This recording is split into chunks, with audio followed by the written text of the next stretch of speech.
সম্মানিত দর্শক এবং শ্রোতাবৃন্দ, আমি যশোরী বাংলাদেশি সেবা পার্টির পক্ষ থেকে আপনাদের সকলকে জানাই আসসালামু আলাইকুম ওয়া রাহমাতুল্লাহ। আমাদের দেশের এই মুহূর্তে প্রধান উপদেষ্টা হলেন ডক্টর মোহাম্মদ ইউনূস, যাকে অনেকেই অপছন্দ করেই চলেছেন। যারা শুরু থেকেই অপছন্দ করেছেন তাদের ভিতরে একজন হলেন টকবাজ গোলাম মওলা রনি। বিভিন্নভাবে ইনিয়ে বিনিয়ে তিনি বলতে চান ওনার বিপক্ষে। জাতি জেনে গেছেন যে এই গোলাম মওলা রনি, যাকে কিছুদিন পূর্বে আমরা দেখলাম সাংবাদিক ইলিয়াস তাকে যে তকমা দিয়েছে, সেই তকমাটি হলো গোলাম মওলা রনি। এর বিপরীত তিনি বলেছেন এ হচ্ছে গোলাম ময়লা রনি। এনার দুর্নীতির ব্যাপারে অনেকের জানা আছে, আবার অনেকের অজানা। এনার ইতিহাসে আমরা দেখতে পাই অনেক কষ্ট করে ইনি টকশো করেন। অনেক সময় ধরে এই টকশোতে তিনি এসেছেন এবং আওয়ামী লীগ থেকে তিনি চলে গেছেন বিএনপিতে।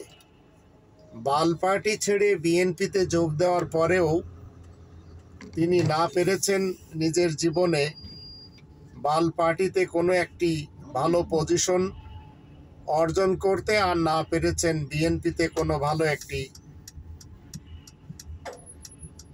অর্জন। এইভাবে আমরা আরো অনেক লোকদেরকে দেখেছি যারা কিনা নিজেদেরকে টকশোতে এনে চেষ্টা করেছেন নিজেদের কদমকে জমানোর, কিন্তু অনেকেই ফেলিওরদের অন্তর্ভুক্ত হয়ে গেছেন।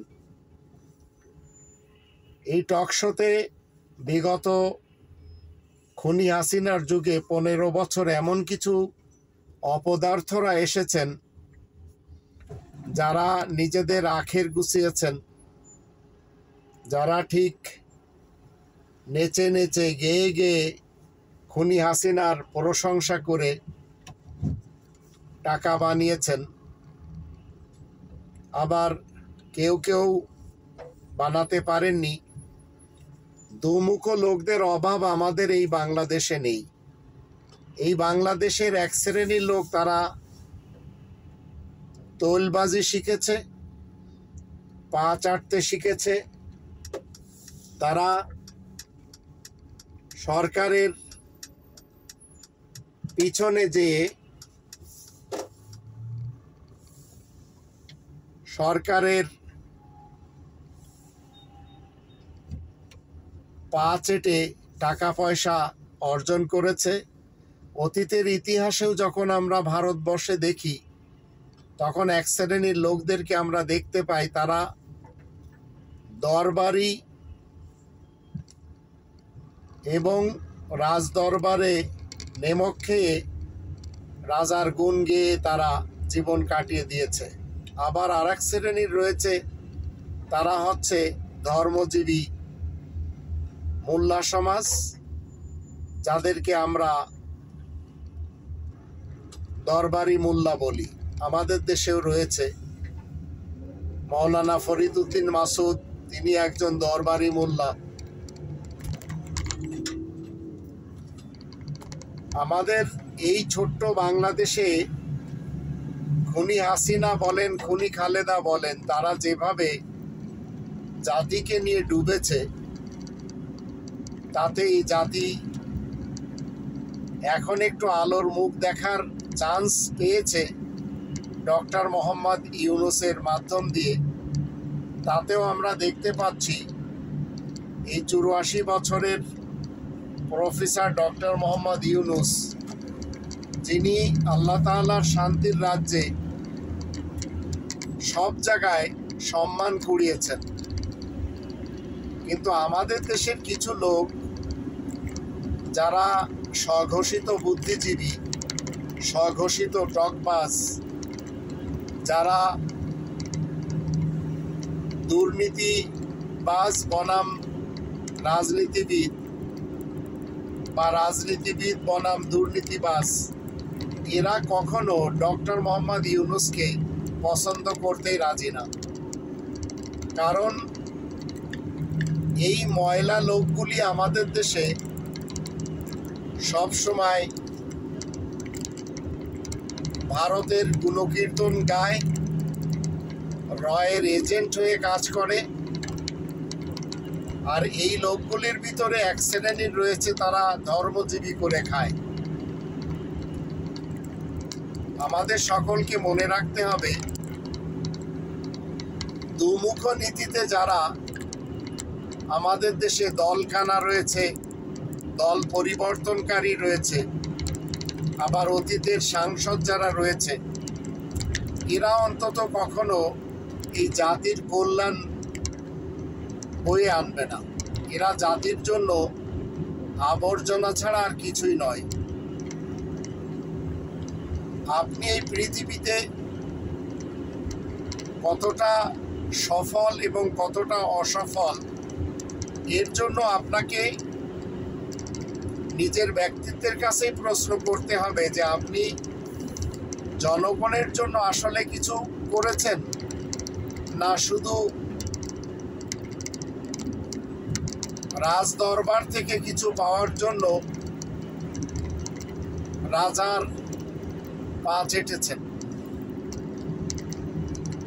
আমাদের দেশে কোরআনের ভাষায় ইয়াজুজ এবং মাজুজ যখন আমরা দেখি, তখন এই বিএনপি, বাংলাদেশ ন্যাশনালিস্ট পার্টি, এবং বিএএল, বাল বাংলাদেশ আওয়ামী লীগ, এই দুটি পার্টিকে দেখতে পাই। কোরআনের ভাষায় ইয়াজুজ এবং মাজুজ, তাদের একটি বিশেষ চরিত্র হলো ইন্না ইয়াজুজা ওয়া মাজুজা মুফসিদুনা ফিল আরদ। এরা কি করে? দেশে ফিতনা ফাসাদ করে। এই দুটি পার্টি এত বেশি ফিতনা এবং ফাসাদ করেছে, আবার এদের সাথে অনেকগুলি দল তারাও মিশে গেছে, তারাও এই ফাসাদের অংশীদার।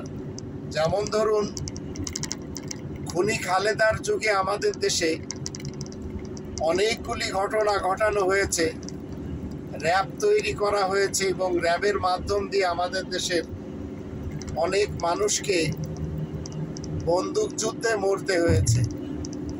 আর এই বন্দুক যুদ্ধ হচ্ছে কথিত বন্দুক যুদ্ধ, যেটি সাজানো নাটক হিসেবে সবাই জানে। এরপরে গ্রেনেড হামলার মতো ঘটনা ঘটানো হয়েছে।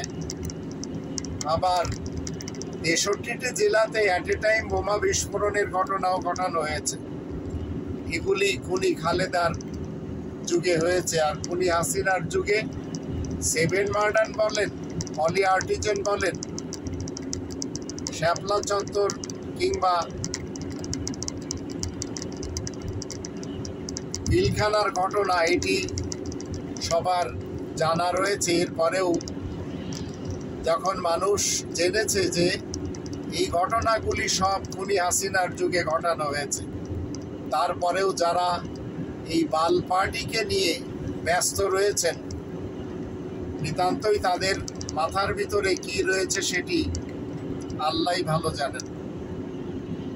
আয়নাঘরের যে ইতিহাস, সেটি জাতি জানার পরেও যদি এই বাল পার্টিতে থাকতে হয়, তাহলে এর থেকে দুঃখের আর কোনো কিছু আমি দেখি না। ধর্মের নামে যারা উলামা লীগ এবং উলামা দল হিসেবে আমাদের দেশে মানুষকে ধর্মের বিভিন্ন প্ল্যাটফর্মে বেটে নিয়েছেন, সালাফি মৌলবী সমাজ, হিফাজতের মৌলবী সমাজ, তরিকতের মৌলবী সমাজ, এরা এমনভাবে নেতৃত্ব দিয়েছে এবং দেয় যে এদের অধীনে এদের অনুসারীরা মরে যেতে বাধ্য হয়। মনে রাখবেন, ইসলাম আমাদেরকে কখনো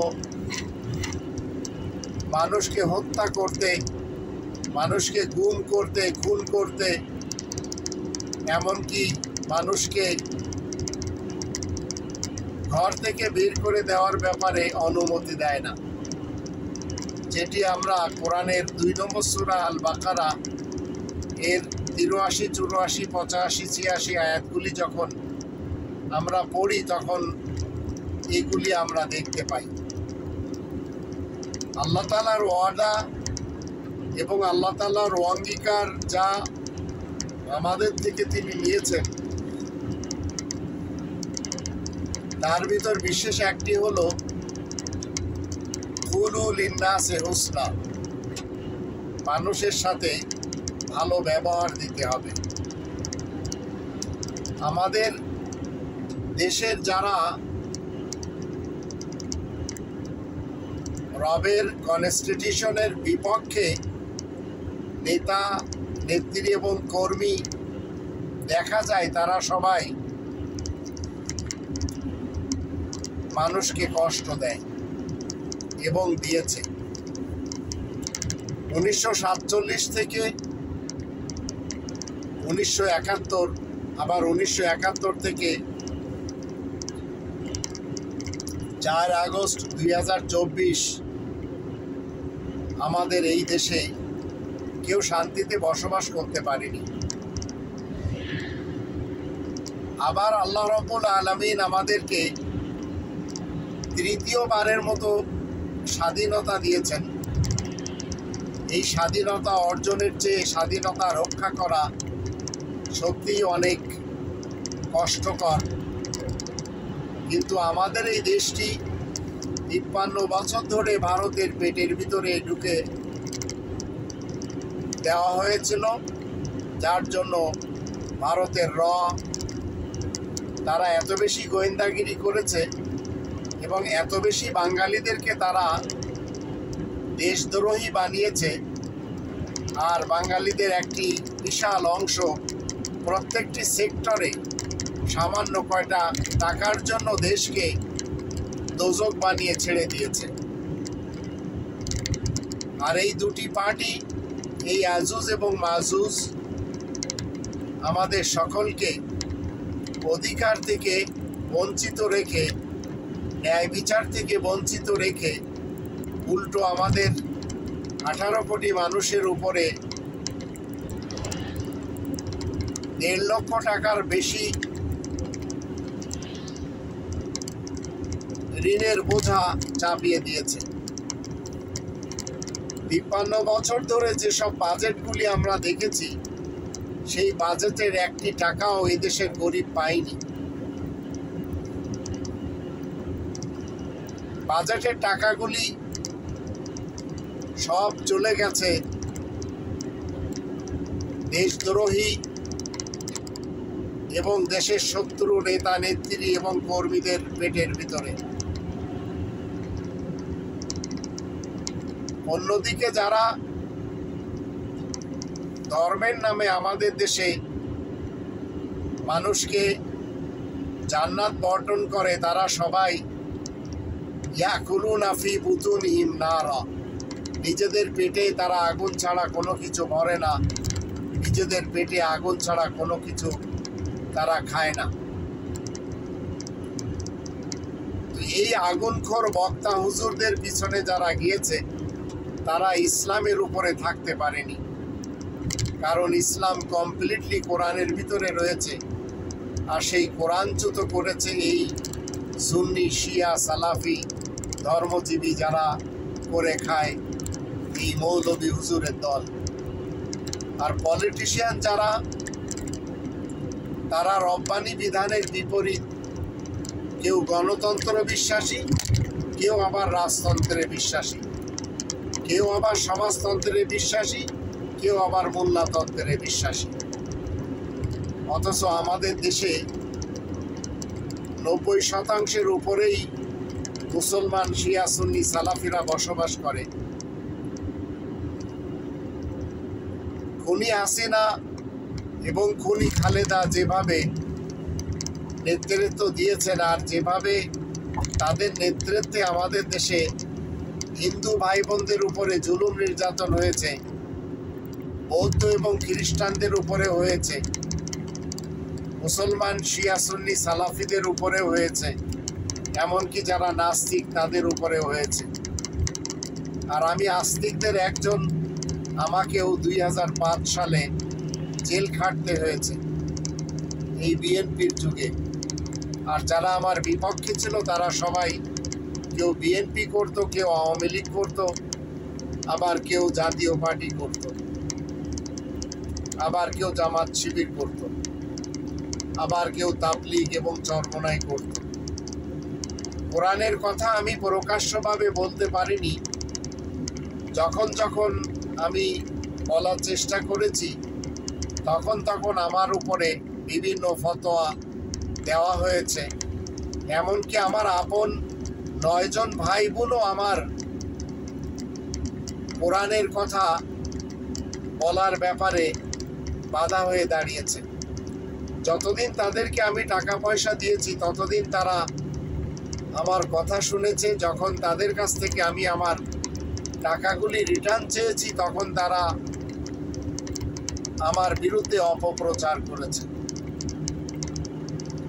আমি মূলত মুহাম্মাদুর রাসূলুল্লাহ ওয়া খাতামান নাবিয়িনকে মেনে চলি, কিন্তু ইতিহাসের কোনো মুহাম্মদ ইবনে আব্দুল্লাহকে আমি পূজা করি না। যার ফলে আমাদের দেশের উলামা লীগ, উলামা দল, সালাফি মৌলবী, হিফাজতের মৌলবী, তরিকতের মৌলবী, জামাত শিবিরের মৌলবী, এরা আমাকে অপছন্দ করে। কোরআন আমাদেরকে সব সময়ের জন্য 5টি দাবি আরোপ করে। এই মুহূর্তে আল্লাহ তাআলার ইসলামী কিংডমে 900 কোটি মানুষের বসবাস। প্রত্যেকের উপরে আল্লাহ তাআলার কোরআনের 5টি দাবি রয়েছে। 1 নম্বর দাবি হচ্ছে কোরআনকে 100% বিশ্বাস করতে হবে। 2 নম্বর দাবি হলো কোরআনের ভাষায় কোরআনকে শিখতে হবে। 3 নম্বর দাবি হলো মাতৃভাষায় কোরআনকে জানতে হবে। 4 নম্বর দাবি হচ্ছে কোরআন মতে জীবন কাটাতে হবে। আর 5 নম্বর দাবি হচ্ছে কেবল কোরআনে তাবলীগ করতে হবে। আমাদের দেশের যে সমস্ত শিয়া, সুন্নি, সালাফি, দেওবন্দি, বেরেলভি, তাবলিগি, জামাত শিবির, চরমোনাই, হিফাজত, তরিকতের যে মৌলবী সমাজ রয়েছে, এরা ধর্মের খোয়াড় খুলেছে। ধর্মের নামে খোয়াড় তৈরি করে সেখানে এমন কিছু কার্যক্রম তারা করে যেগুলি একটি আয়না ঘরের থেকেও ভয়ানক। বিশেষ করে আমাদের দেশে যত হাফিজি মাদ্রাসা রয়েছে এগুলি সব একটি আয়না ঘর, যেখানে ছোট ছোট ক্ষুদে শিশুদের উপরে খুব জুলুম নির্যাতন করা হয়। যেসব ধর্মের খোয়ার মাদ্রাসাগুলিতে সন্তানেরা রাত্রি থাকে, রাত্রি যাপন করে, তাদের একটি অংশের সাথে এই শিক্ষকেরা তাদের পাছা মারে, তাদের সাথে বলাৎকার করে এবং খুদে শিশুদের সাথে ধর্ষণ করে তাদেরকে আবার অনেকে মেরেও ফেলে দেয়। এমন ঘটনা আমরা দৈনন্দিন পেপার পত্রিকাতে দেখতে পাই। যে সকল মৌলবী সমাজ আজ মাজার ভেঙে গুঁড়ো করে দিচ্ছে, এই মাজার ভাঙ্গা মৌলবী সমাজের কাছে যেসব মাদ্রাসাগুলি রয়েছে, মাজারে যতটা বলৎকার এবং ধর্ষণ হয় তার থেকে বেশি হয় এই মৌলবী সমাজের কাছে যেসব ধর্মের খোয়ার মাদ্রাসা রয়েছে। এগুলি ভাঙ্গার জন্য কেউ কোনো কথা বলে না। এই সব ধর্মের ঘরগুলিতে যেসব মতবাদ শিক্ষা দেওয়া হয় সেগুলির সাথে কোরআনের আদৌ কোনো সম্পর্ক নেই। এখন মৌলবী সমাজের মরার সময় এসেছে। এদের উপরে অতীতকাল থেকে আল্লাহ তাআলার গজব রয়েছে। যারা এই দেশের মাজার ভেঙেছে, এই মৌলবী সমাজ যখন প্যান্ডেলে ওয়াজ মাহফিল করবে তখন সেখানেও গণ্ডগোল বাঁধিয়ে দেওয়া হবে। আর এই কাজগুলি মূলত ভারতের রয়ের অধীনে যারা নিজেদেরকে সাষ্টাঙ্গ প্রণিপাত করে রেখেছে তাদের মাধ্যম দিয়ে ভারত করিয়ে চলেছে। একদিকে মৌলবী সমাজকে বলছে আপনারা মন্দির ভাঙুন, আর একদিকে বলছে আপনারা মন্দির পাহারা দিন। আবার আর একদিকে বলা হচ্ছে মন্দিরকে হেফাজতের জন্য আপনারা সজাগ থাকুন। আবার আর একদিকে বলা হচ্ছে যত পারেন মন্দির ভেঙে দিন। ঠিক খুনি হাসিনা পুত্র এবং খুনি খালেদা পুত্র এরা অচিরেই একে অপরকে বলে বসবে সজীব জয় তারিক জিয়ার ব্যাপারে বলবে সে আমার বন্ধু মানুষ, আবার তারিক জিয়াও বলবে সজীব জয় আমার বন্ধু মানুষ। কারণ এগুলি তাদেরকে ভারতের শিক্ষা দিবে। এই মুহূর্তে ভারতের কবজায় রয়েছে পাকিস্তান। বাংলাদেশের লোক ভারতকে ঘৃণা করেছে, ভারতের আসল চরিত্রগুলি সবাই জেনে ফেলেছে। এখন আমাদেরকে আল্লাহ নতুন বাংলাদেশ দিয়েছেন, ঠিক নতুনভাবে পাকিস্তানও ইমরান খানকে তৈরি করেছিল, জনগণ তার সাথে দিয়েছে। কিন্তু ভারতের যারা পা চাটে সেই ভুট্টো ফ্যামিলি এবং নওয়াজ শরীফের ফ্যামিলি এরা ইমরান খানকে জেলে ধরে রেখেছে। এখন ভারত এমন একটি পদক্ষেপ নিবে যে পদক্ষেপটি আমাদের জন্য কল্যাণ বয়ে আনবে না। যদিও ডক্টর মোহাম্মদ ইউনূসকে বুঝতে হবে এখন ভারত পাকিস্তানকে খুব বেশি চাপ দেবে তারা যেন বাংলাদেশের সাথে সুন্দরভাবে বন্ধুত্ব করে। আর এই বন্ধুত্বের আড়ালে ভারতের এমন কিছু কাজ করবে যেটি আমাদের মাথার ভিতরেও এখনো ঢুকছে না। যেমন ভারতের আমাদের প্রত্যেকটি সেক্টরে এমনভাবে গেড়েছিল, এমনভাবে গেড়ে বসেছিল, এমনভাবে তারা আমাদের দেশকে কবজা করে নিয়েছিল যে কিছুটা হলেও আমরা মুক্তি পেয়েছি। যদিও রয়ের পা চাটা উলামা লীগ এবং উলামা দল, ছাত্রলীগ এবং ছাত্র দল তারা নিজ নিজ কাজে অব্যাহত রয়েছে। যারা ভারতের দাসত্বকে স্বীকার করেছিল তারা কখনো ভারতের গোলামি থেকে নিজেদেরকে নাজাত দিতে পারবে না। যেমনটি আমরা ডক্টর শফিকুর রহমানের কাছ থেকে শুনলাম, এমন কোনো কাজ সে করবে না জামাত ইসলামের পক্ষ থেকে যাতে ভারত নাখোশ হবে। এই দেশের খেয়ে যদি ভারতের গুণকীর্তন করতে হয় তাহলে অনেক শিক্ষিতদের ভাষায় বলতে হয় তাদেরকে এই দেশে থাকার দরকার কি, তারা ভারতে চলে যাক। যদিও ভারত অনেক কষ্ট করে এমন আমাদের দেশে অফিসার তৈরি করেছিল যার ভিতরে কুষ্টিয়ার এসপি বলেছিল এদেশে বসবাস করতে হলে শেখ মুজিবকে নিয়ে কোনো কথা বলা যাবে না, নইলে হাত পা ভেঙে দেওয়া হবে। আবার মুখ বন্ধ করে থাকতে হবে, নইলে পেয়ারা পাকিস্তানে চলে যেতে হবে। এ ধরনের হুমকি ধমকি আমরা শুনেছি। আল্লাহ তাআলার অনেক মেহেরবানি যে তারাই এখন পালিয়ে বেড়াচ্ছে।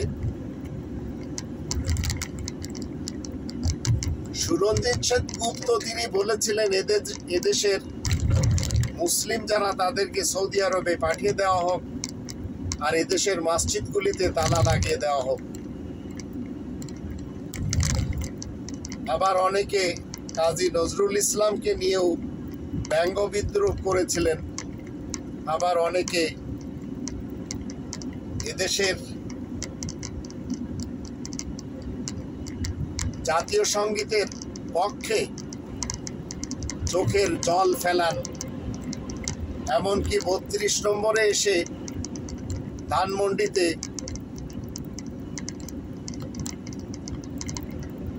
বঙ্গবীর কাদের সিদ্দিকী শোক প্রকাশ করেন। এখন তিনি বলে বেড়াচ্ছেন যে যারা তার বাবার মূর্তি ভেঙেছে তাদের তিনি বিচার করবেন, যদিও আল্লাহ তাআলার বিচারের কাঠগড়ায় সে অচিরেই দাঁড়াবে এবং তার বাবা যেসব কাজ 1971-এ করে গেছে এবং তারপর করেছে তার সাথে তাকে দাঁড় করানো হবে। একদিকে বঙ্গবন্ধু নামক প্রাণী থাকবে, অন্যদিকে বঙ্গবীর নামক প্রাণী আল্লাহ তাআলার কাঠগড়ায় দাঁড় হবে। মনে রাখবেন, কোরআনের সাথে তামাশা খুব করেছে এ জাতি, ইসলামের সাথে তামাশা খুব করেছে এ জাতি। সেই সুরঞ্জিত সেনগুপ্ত তিনি কিনা আজ এই দেশের নাগরিকত্ব থেকে ডিলিট হয়ে গেছেন। আল্লাহ তাআলা ঠিক একই কায়দায় খুনি হাসিনাকে দেশ থেকে দেশান্তর করে দিলেন। চিরকাল বলে চলেছিলেন রাজাকারদেরকে পাকিস্তানে পাঠানো হবে, কিন্তু রাজাকার যারা নিজেদেরকে বলে তারা এই স্বাধীনতা অর্জন করেছে তারা ঠিকই বাংলাদেশে রয়ে গেছে এবং খুনি হাসিনা তার বোন সহ আরও অন্যান্যরা তারাই আজ ভারতে চলে গেছে। আল্লাহ তাআলার সিস্টেমই এইরকম। আপনি যত ষড়যন্ত্র করুন না কেন, আপনার এই ষড়যন্ত্র একদিন ভণ্ডুল হয়ে থাকবে, যেটি আমরা 2024 সালের 5 আগস্ট নতুন বাংলাদেশ পাওয়ার পরে দেখলাম। কোথায় সেই সালমান এফ রহমান, কোথায় সেই আনিসুল হক, কোথায় সেই বড় বড় রাঘব বোয়াল, আর কোথায় সেই আয়নাঘরের প্রতিষ্ঠাতা এবং পরিচালকের দল, কোথায় সেই বিবি হারুন, কোথায় সেই বিচারপতি মানিক। জাতি সব কিছু দেখেই চলেছে। এরপরেও যদি এদেশের কিছু মানুষ এখনো মনে করে তাদের বিএনপি করতে হবে অথবা বাল পার্টিতে থাকতে হবে, তাহলে এদের জানা উচিত যে এরা রবের ক্রোধকে এখনো দেখেনি, আর দেখার পরেও এরা কোনো উপদেশ নিতেই চাচ্ছে না।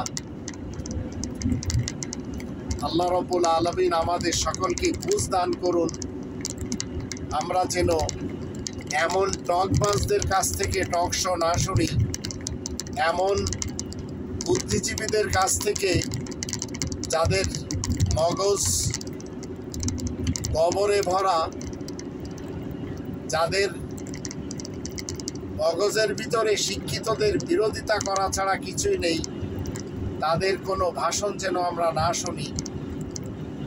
আবার কোরআন নিয়ে যারা খুব বেশি অবমাননাকর বক্তব্য দিয়েছে, সেই মির্জা ফখরুল ইসলাম আলমগীর, আবার বিকাশ নূর ওরফে ভিপি নূর, আবার